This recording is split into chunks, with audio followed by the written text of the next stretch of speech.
दीना भाना वाल्मीकि जी ना होते तो ना मान्यवर कांशीराम जी होते, ना बामसेफ होती, ना DS4 होती, ना बहुजन समाज पार्टी होती।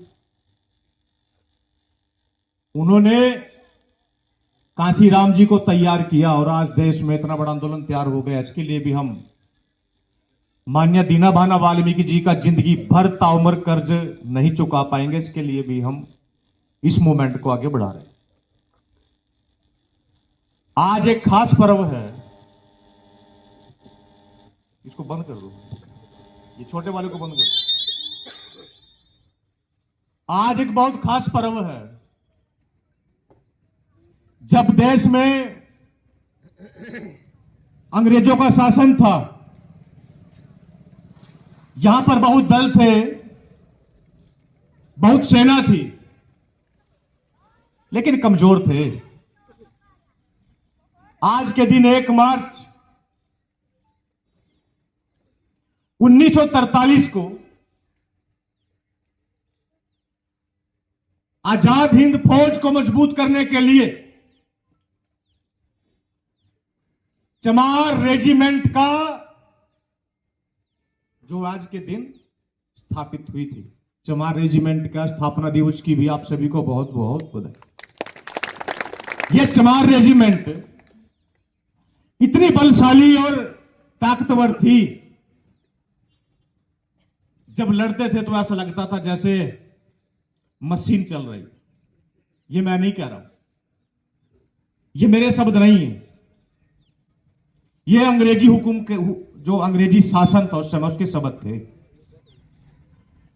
चमार रेजिमेंट का सरकारों को जो है डर हुआ तो उन्होंने उसको बर्खास्त कर दिया, उसको बंद कर दिया। और मैं आज सरकार से मांग करता हूं कि चमार रेजिमेंट दोबारा से बहाल की जाए, ताकि इस देश में दोबारा से फिर योद्धा तैयार हो सके। आज हम बड़े पैमाने पर इसमें हर मार्च में मान्यवर कांशीराम जी का जन्म दिवस मनाएंगे। 15 मार्च को उनका जन्म दिवस है और उसके साथ ही इस खुशी को हम 2 गुना करके मनाएंगे, क्योंकि 15 मार्च 2020 को आजाद समाज पार्टी का भी स्थापना दिवस है। इसलिए यह खुशी दोगुनी हो जाएगी। कांशीराम जी इस देश में इतने बड़े योद्धा हुए जो पैदल चले, साइकिल पर चले, जेब में पैसे हैं या नहीं है वो मायने नहीं था उनके लिए। उनके लिए मायने थी बहुजन मूवमेंट। बड़े पैमाने पर जिस देश के बड़े प्रांत में जिस समाज को अपनी बारात निकालने का अधिकार नहीं था, जिनके साथ दिन दहाड़े शोषण होता था, देश के सबसे बड़े प्रांत में मान्यवर कांशीराम जी ने एक दलित महिला को 4 बार CM बना करके दिखाया। यह कोई छोटी बात नहीं। कांशीराम जी ने तो अपना काम कर दिया, लेकिन हम कांशीराम जी के नाम की कमाई कितने दिन तक खाएंगे? यदि मेरे पिता ने मुझे कमा कर दिया, यदि मैं उसको 2 गुना 3 गुना 4 गुना ना करूं तो फिर वो कमाई ज्यादा दिन तक नहीं चलेगी। हमारे बाप दादाओं ने जो हमें कमा करके दिया, हमें उस धन दौलत को अपनी मेहनत के बल पे बढ़ाना चाहिए, तब जाकर के बात बन सकती है। आज जब आप बीजेपी के पोस्टर देखेंगे ना तो डॉक्टर अंबेडकर की फोटो लगती है कि नहीं लगती है? लगती है ना? कांग्रेस आज कांग्रेस का लीडर संविधान उठा करके घूम रहे कि नहीं घूम रहे? जिनके पूर्वज कभी डॉक्टर अंबेडकर का विरोध करते थे, जिनके पूर्वज कभी समाज को यह कह रहे थे कि यह अंबेडकर पागल हो गया है, यह समाज को हमारी बराबर में बिठाना चाहता है, जो समाज हमारा मैला ढोता है, हमारा गंद साफ करता है, जिनके पूर्वज हमें छूत मानते थे, आज उनका बेटा राहुल गांधी गले में नीला पटका डाल के चलता है कि नहीं चलता है? यह ताकत है भीम आर्मी की, यह ताकत है चंद्रशेखर आजाद की। मजबूर कर दिया कि नहीं कर दिया? इसलिए मजबूर कर दिया क्योंकि वो लोग समझ गए हैं गुरुजी, जो समाज कभी नीचे बैठा करता था, आज उस समाज को चंद्रशेखर आजाद ने नजर मिलाकर बात करने के लिए तैयार कर दिया है। अब वो चाहते हैं कि फोटो में तो बाबा साहब की फोटो लगा लोगे तुम लोग, लेकिन वो थॉट, वो विचार कहां से लाओगे जो हमारे खून में है? अरे जिन महापुरुषों की विचारधारा हमारे खून में है, वो कहां से लाओगे? अच्छा बताओ, जब संसद में माननीय चंद्रशेखर आजाद बोलते हैं तो समाज के हक अधिकारों की बात होती कि नहीं होती है? बताओ अच्छा ईमानदार से, होती है कि नहीं होती है? तो दूसरा कोई करता है, चाहे वो कांग्रेस का हो, चाहे वो बीजेपी का हो, चाहे वो कन्या किसी भी दल का एमपी हो, समाज हित की बात नहीं करता। और मुझे तो फक्र है, मुझे गर्व है कि मैं अपने नेता माननीय चंद्रशेखर आजाद जी के साथ कंधे से कंधा मिलाकर के चलता हूं, क्योंकि मेरी गिनती जिंदा लोगों में होती है, इसलिए मैं खुश हूं। और बाबा साहब जी कहते थे कि मुर्दा लोग मिशन को नहीं चलाते और गुरु जिंदा लोग मिशन को रुकने नहीं देते। ये कांसीराम जी और डॉक्टर अंबेडकर जी कहते थे। तो मुझे तो गर्व है कि मैं जिंदा दल का सदस्य हूं। और अभी तो क्या है, अभी तो शुरुआत हुई है, अभी तो 10 साल ही हुए हैं।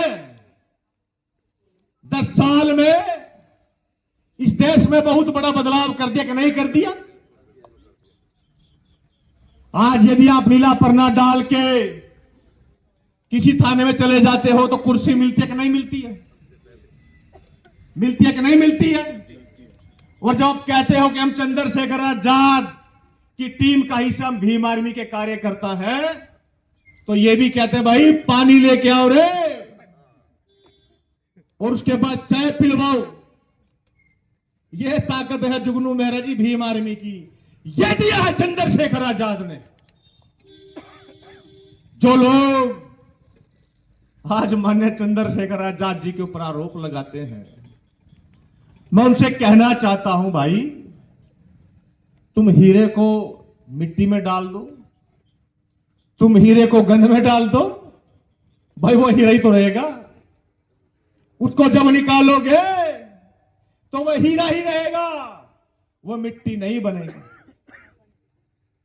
आज तो हमारे पास समय है, आप लोगों के पास नेता है। एक समय था जब हम संपन्न नहीं थे, आज तो हमारे पास सब कुछ। अपनी कमी में हम कुछ भी करते रहो भाई, नीचे रहो, क्या दिक्कत है?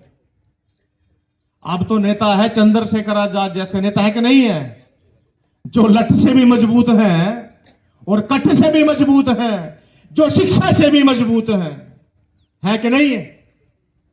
तो ऐसे नेता का साथ देना चाहिए कि नहीं देना चाहिए? देना चाहिए। बताओ अच्छा हाथ खड़ा करके, देना चाहिए कि नहीं देना चाहिए? देना चाहिए। तो अभी तो हमारे पास 3 साल हैं, एमएलए के चुनाव में 3 साल हैं।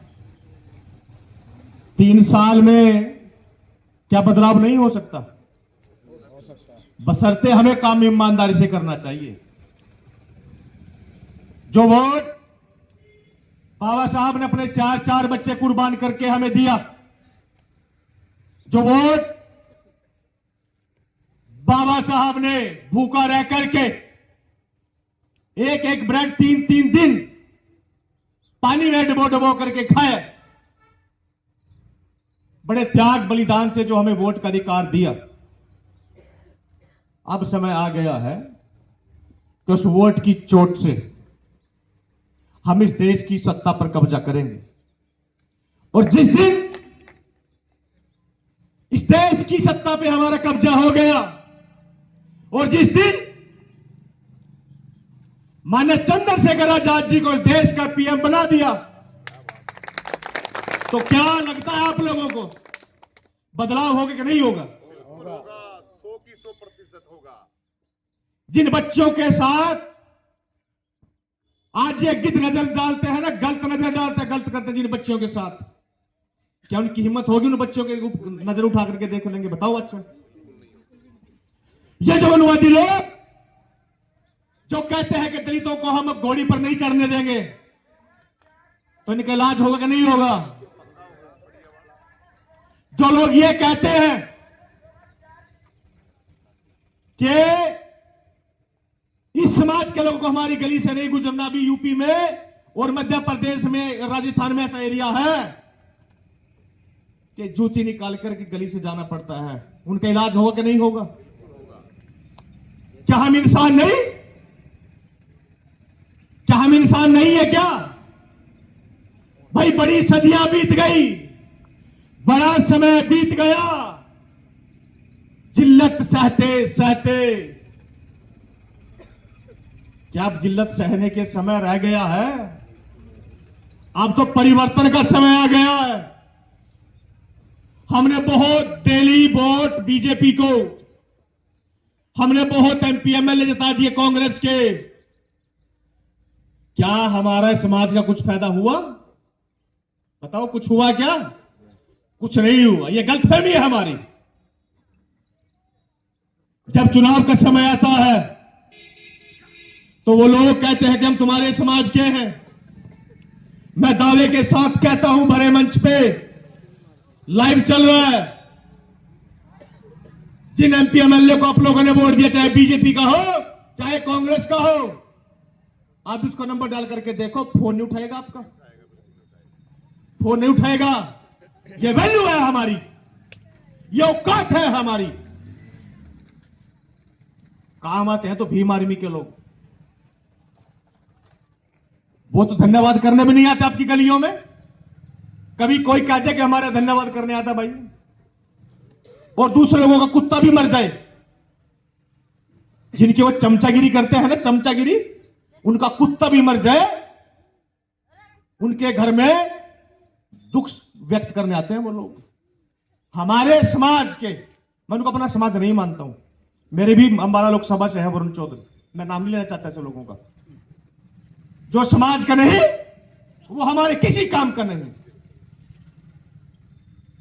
मैं नाम नहीं लेना चाहता ऐसे लोगों, क्योंकि वो गांधी ने तैयार किए हुए लोग हैं। याद है आप लोग, मैं तो बाबा साहब को पढ़ता हूं, जब बाबा साहब चुनाव लड़ रहे थे तो कांग्रेस उनके खिलाफ उन्हीं का पीएन उतार दिया था ताकि बाबा साहब को हरवाया जा सके, और कांग्रेस अपने मंसूबे में कामयाब रही थी।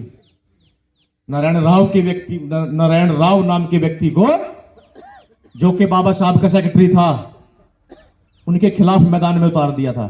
यह किया है कांग्रेस ने। मैं इसलिए कह रहा हूं, आज भी हमारे लोग कांग्रेस की पूंछ पकड़ के छोड़ते नहीं है।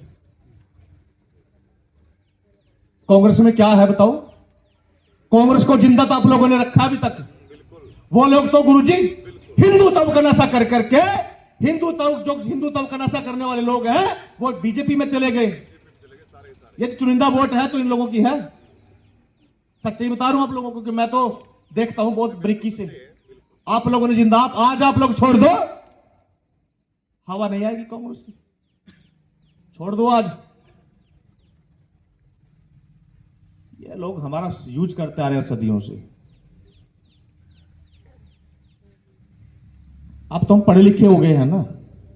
मैं तो हर बार ये कहता हूं, ये संतलाल जी, जुगनू मेहरा जी, गुरु जी, काफी लोग गवाह इस बात के। मैं ये कहता हूं, हर बात में कहता हूं कि हमसे पहले जो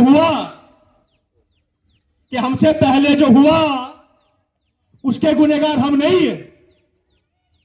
हमारे पूर्वजों ने, हमारे बाप दादों ने जो किया उसके गुनहगार हम नहीं। और यदि हमारे सामने कुछ गलत होगा उसके गुनहगार हम हैं कि नहीं है। यदि मेरी आंखों के सामने जुगनू महज कुछ गलत होगा, मान्यवर जिसका गुनहगार तो मैं ही हूं ना। तो भाई अब हमें गुनहगार नहीं बनना है। अब बाबा साहब ने जो कहा था, यह समाज के लोगों अपने घर की दीवारों पर जाकर के लिख लो, हम इस देश के जोर से बताओ, इस देश के शासक हैं। क्या वो बात सिर्फ दीवारों पर लिखने के लिए थी? क्या वो बात सिर्फ किताबों में सीमित रह गई, छोड़ दी गई? क्या हमें उस पर अमल नहीं करना? क्या हमें बाबा साहब का सपना पूरा नहीं करना कि नहीं करना? तो भैया आप लोगों के पास अब मौका है। एक नेता मिल गया समाज को, ना रुकता है, ना झुकता है, ना बिकता है, निरंतर रूप से चलता है, सड़कों पर दौड़ता है। देखोगा आपने, सड़कों पर दौड़ता कि नहीं दौड़ता है, सिर्फ परिवार को न्याय दिलाने के लिए। अब आप लोगों के पास मौका है। अब बाबा साहब का सपना पूरा करने के लिए हमें माननीय चंद्रशेखर आजाद जी को इस देश की सबसे बड़ी कुर्सी पीएम तक पहुंचाना है। मैं तो देखता, मैं तो कहते हुए भी बड़ा खुश होता हूं, सोचते हुए बड़ा खुश होता हूं कि माननीय चंद्रशेखर आजाद इस देश के पीएम बन गए। पीएम, बड़ी खुशी होती है अंदर से। अरे जिसके पास सत्ता भी नहीं थी, जिसके पास कुछ नहीं था, वो व्यक्ति तब इस समाज के लिए लड़ रहा था, और जब इस देश का पीएम बन जाएगा, सोच के देखो क्या नजारा होगा भाई। चारों तरफ खुशियां होंगी। और हम तो वो लोग हैं, मैं बता रहा हूं आप लोगों को, हम वो लोग, हमें किसी से बदला नहीं लेना, हमें तो बदलाव करना है। बदलाव करने वाले लोग हैं हम। उन लोगों ने जो किया हमें क्या लेना उससे, उनकी मानसिकता है। हम तो ऐसे लोग हैं, हमारे गुरु ने कहा कि ऐसा चाहूं राज में जहां मिले सबन को अन्न। अब नोट कर लीजिए, सतगुरुदास जी कह रहे हैं कि ऐसा चाहूं राज में जहां मिले सबन को अन्न। सबन किसी जाति धर्म को नहीं कह रहे गुरु जी। जहां मिले सबन को अन्न, छोटे बड़े सब सम बसे, रविदास रहे प्रसन्न। हम तो उन गुरुओं की संतान हैं। हमारे तो गुरु कह रहे हैं कि हम तो ऐसा राज लेकर कहना चाहते हैं जहां कोई ना ऊंच नीच हो, ना जात पात हो, ना भेदभाव हो, जहां सबको समान अधिकार हो, जहां मिले सबन को वन। मैं इसलिए कह रहा हूं, हमें किसी कोई बदला थोड़ी ना लेना है। हम तो बदलाव चाहते हैं भाई। हम भी हक अधिकार चाहते हैं, हम भी मान सम्मान की जिंदगी जीना चाहते हैं। बस इतनी सी लड़ाई है हमारी। और आज आप लोगों के पास समय है। हमारे ऊपर एक और दब्बा लगा दिया जाता है। मुझे शर्म आती है बातें कहते और सुनते हुए, लेकिन कहूंगा भाई, कहनी भी चाहिए। हमें तो यह कह दिया जाता है कि तो 200-200 रुपए बिकने वाले लोग हैं। ये तो एक शराब की बोतल में बिकने वाले लोग हैं। वो दब्बा भी धोना है भाइयों हमें। वो जो कलंक है वो भी धोना है। हमें दिखाना है कि तुम्हारा जो 500 का नोट है मेरे जूते की नोक पे है, जूते की नोक पे। और तुम्हारी जो बोतल है ना, मैं कह रहा मेरे जूते की नोक पे है। ये वोट है, वोट। कांशीराम जी कहा करते थे कि बेटी और वोट हमारी इज्जत होती है। जिसने वोट बेच दी उसने अपनी बेटी दे दी, बेच दी। ये सम्मान है वोट का। तब जाकर के बात बनेगी, तब जाकर के सत्ता बनेगी, तब जाकर के हम इस देश के शासक बनेंगे, तब जाकर के महापुरुषों को सपना पूरा होगा। एक चीज और, हांसी नया जिला है। आप सभी लोग हांसी से हो ना भाई, आप सभी को बहुत बहुत बधाई। एक नया जिले में आप कन्वर्ट हो गए हैं, ये भी बहुत बढ़िया बात है, बहुत अच्छी बात है। अब इस जिले का नया बजट होगा, भले ही एमपी एमएलए खा लें लेकिन बजट तो बनेगा ना इस जिले का। भाई जितने ऑफिसर बैठे वो भी खा तो रहे हैं, वो पब्लिक तक कहां रहा है। और बेसिकली हमारे समाज को तो क्या दे रहे हैं वो, ये कहते हैं 5 किलो अनाज, 5 किलो अनाज। मैं कह रहा हूं हमें 5 किलो अनाज नहीं चाहिए। क्या करना, हमें तो रोजगार दो। जब हर घर में रोजगार होगा तो भाई तुम 5 किलो देते हो ना, हम तुम्हें 50 किलो देंगे। भाई जब घर में रोजगार होगा, 50-60 हजार लाख की नौकरी होगी, तो 5 किलो थोड़ी ना, हम तो तुम्हें 20-50 किलो दे देंगे।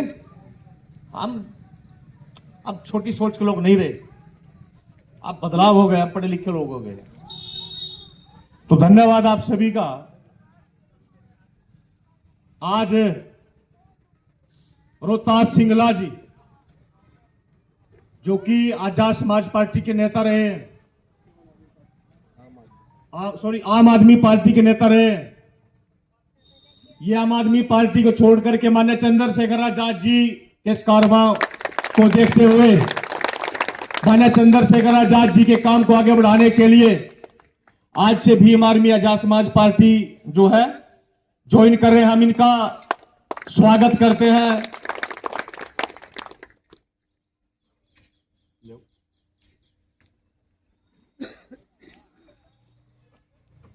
और ये परवीन मेहरा जी, ये हम इनका प्रदेश की टीम में जो है इनको स्थान दे रहे हैं। आप सभी को बहुत बहुत बधाई। और सिंगला जी, ये मूवमेंट महापुरुषों की मूवमेंट है, यहां पर निरंतर रूप से काम करना पड़ता है। और आप तो सीनियर हो, आपको देख के हमें भी कुछ सीखने का मिलेगा। बैठ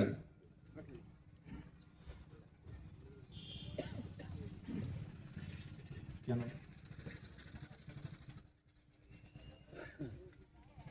अच्छा, सरपंच प्रतिनिधि है नरेश जी,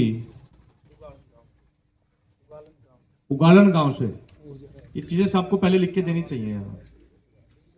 अच्छा, चोट लगी हुई है भाई, आपका भी धन्यवाद।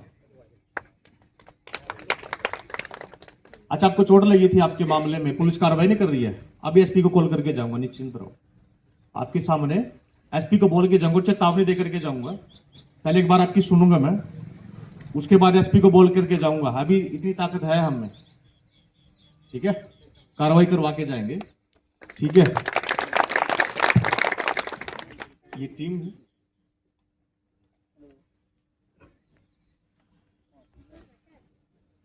क्या नाम? सोनू कमांडो जी हैं। आ जाओ भाई कमांडो साहब, आ जाओ।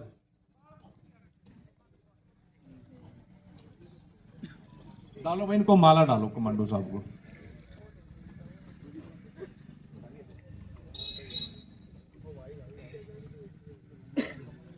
समाज के लोग, अब समय जो है बड़ा कीमती है। आज यहां से हम एक प्रण लेकर के जाएंगे कि आज से हम जिंदा संगठन से जुड़ करके जाएंगे। बहुत हमने दूसरों को मौका दिया, अब हम अपने आप को मौका देंगे, खुद को मौका देंगे, तब जाकर के बात बनेगी।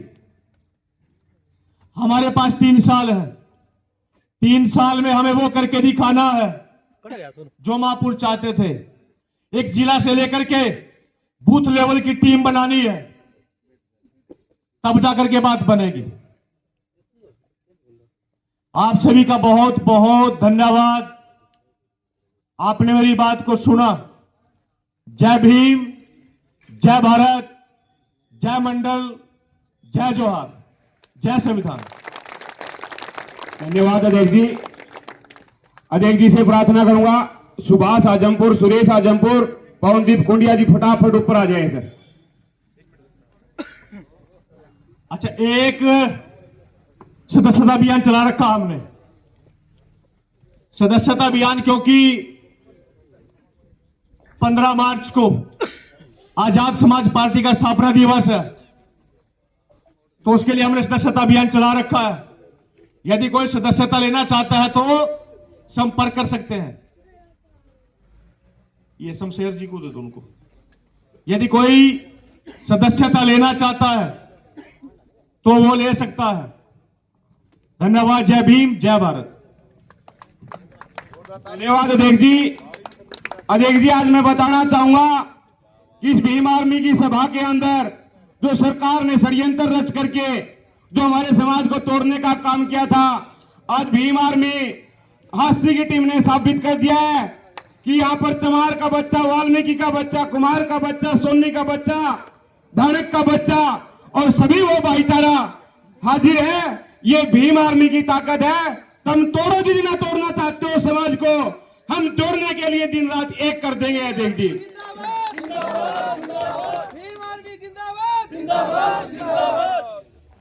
और इस कार्यक्रम को सफल बनाने के लिए जिन जिन साथियों ने, हमारे डॉक्टर सुधीर सातरोड ने, मास्टर धूप सिंह